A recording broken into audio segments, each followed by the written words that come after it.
অবশেষে ধরা গেল ওসমান হাদির হত্যাকারী শেখ ফয়সাল এবং তার সহযোগী। ধরা গেল ভারতের একটি সীমান্তে। তার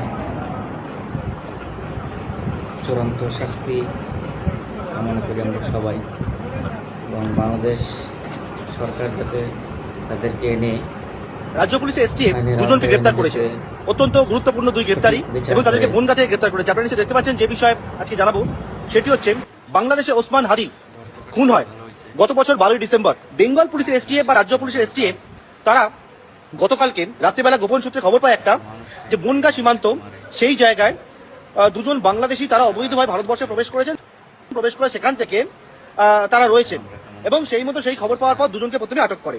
কিন্তু প্রথমে যারা জানতে পারেননি যে এরা কারা, তাদের দুজনকে আটক করার পর যখন জানতে পারেন বেঙ্গল পুলিশ এসটিএফ, কারণ ইতিমধ্যে তাদের ছবি সার্কুলেট করা হয়েছিল বিভিন্ন এই চ্যানেলে নতুন হয়ে থাকেন অবশ্যই চ্যানেলটি সাবস্ক্রাইব করে পাশে থাকা বেল আইকনটি বাজিয়ে রাখবেন।